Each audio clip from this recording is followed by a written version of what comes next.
Assalamualaikum warahmatullahi wabarakatuh. Selamat pagi anak-anak. Semoga kabar kalian sehat selalu, walaupun keadaan virus corona harus benar-benar kalian perhatikan. Kalian harus bisa jaga jarak, cuci tangan yang bersih. Hari ini kesempatan saya akan memberikan pelajaran tentang teks berita, yaitu unsur-unsurnya. Di sini ada beberapa yang harus saya terangkan. Pertama, pengertian teks berita. Kedua, unsur-unsur teks berita. Ketiga, ciri-ciri teks berita. Keempat, jenis-jenis teks berita. Kelima, kaidah-kaidah kebahasaan teks berita. Dan struktur teks berita.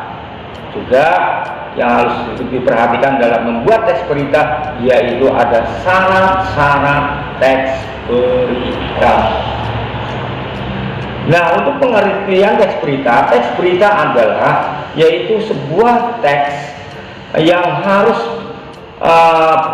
harus benar-benar menurut fakta itu harus valid tentang peristiwa keadaan yang sebenarnya. Teks berita bisa didapat dari berita yang ada, baik yang di televisi, di buku, maupun di majalah-majalah. Itu adalah pengertian teks berita. Lalu unsur lain yaitu tentang unsur-unsur berita, yaitu menggunakan 5W plus 1H. Kalian harus tahu bahwa proses pembelajaran untuk memahami sebuah berita itu harus menggunakan unsur 5W plus 1H. Di sini yaitu pertama, what, itu artinya apa. Kedua, wo, artinya siapa. Ketiga, where, artinya di mana. Lalu when, artinya kapan. Lalu juga why, artinya mengapa. Dan yang terakhir adalah how, artinya bagaimana. Berikut penjelasan satu persatu, yaitu tentang 5W plus 1H.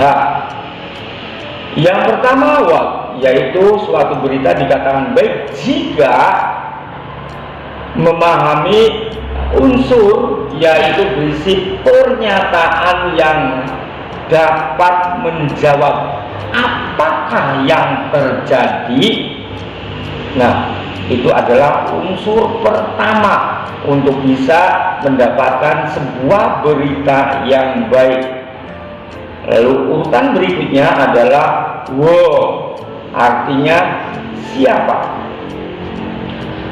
Suatu berita dikatakan baik jika memenuhi unsur yang disebut bahasa Inggrisnya adalah wo, disertai yaitu keterangan tentang pelaku-pelaku itu siapa saja, baik korban maupun yang melakukan sesuatu yang terlibat di dalam peristiwa.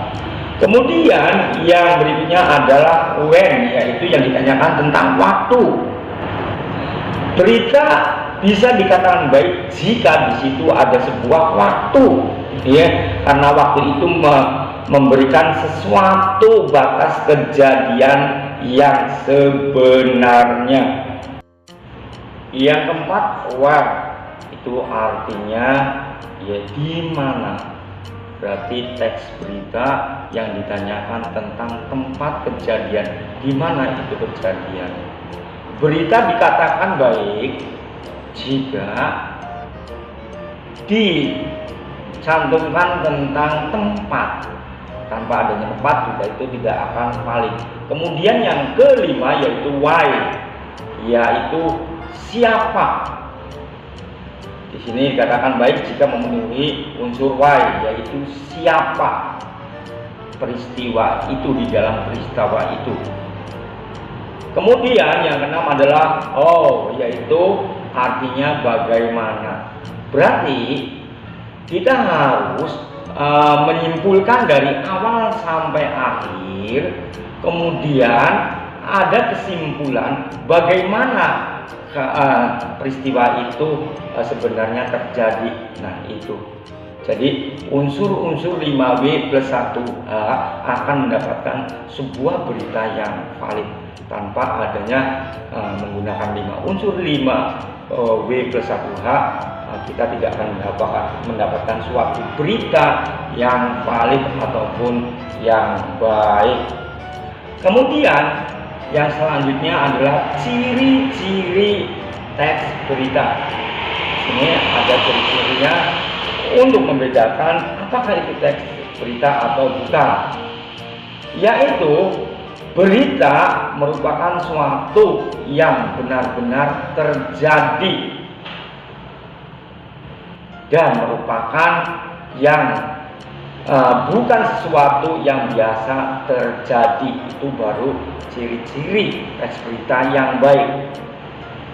Lalu ciri-ciri selanjutnya adalah aktual. Aktual adalah berita yang sedang hangat-hangatnya dibicarakan. Kemudian selain aktual adalah ada sesuatu data yang lain, yaitu tentang bahasa. Bahasa yang digunakan dalam teks berita itu harus mudah dipahami dan jelas agar tidak menimbulkan kerancuan di dalam memahami berita tersebut. Lalu selain itu ada kaidah-kaidah kebahasaan yang digunakan dalam teks berita. Di sini kaidah-kaidahnya yaitu penggunaan dalam kalimat langsung yang ditandai oleh yaitu tanda petik 2. Penggunaan bahasa yang lainnya yaitu harus baku, yang jelas tidak boleh sesuatu yang menimbulkan pengertian baru atau makna yang membingungkan. Lalu dalam kaidah-kaidah kebahasaan selanjutnya yaitu menggunakan sebuah konjungsi, yaitu di sini konjungsi temporal, misalnya setelah, kemudian, sejak, awal, akhirnya. Nah, itu adalah konjungsi temporal. Kemudian konjungsi selainnya yaitu konjungsi yang pada umumnya ditemukan pada struktur penjelas berita, yaitu secara kronologis adalah pertama, orientasi berita. Orientasi adalah pendahuluan sebuah berita, yaitu pembuka dari suatu peristiwa. Teks tersebut pada umumnya menjelaskan dengan singkat. Lalu yang kedua, peristiwa. Peristiwa itu adalah inti dari sebuah berita. Di dalam sebuah inti itu ada beberapa yang tadi diterangkan, yaitu 5W plus 1H. Di situ komplit atau harus jelas. Kemudian yaitu struktur yang ketiga adalah sumber berita. Dalam sebuah struktur harus ada sumber berita. Dari mana sumber tersebut? Asal usul sumber itu dari mana? Agar tidak menimbulkan sebuah berita yang diragukan. Kemudian selain struktur, di sini ada syarat-syarat teks berita. Agar mendapatkan teks berita yang baik, kita tidak boleh melupakan atau mengindahkan tentang syarat dalam membuat sebuah teks berita. Yang pertama adalah signifikan, penting, yaitu sebuah kejadian berita yang sangat mungkin mempengaruhi orang lain.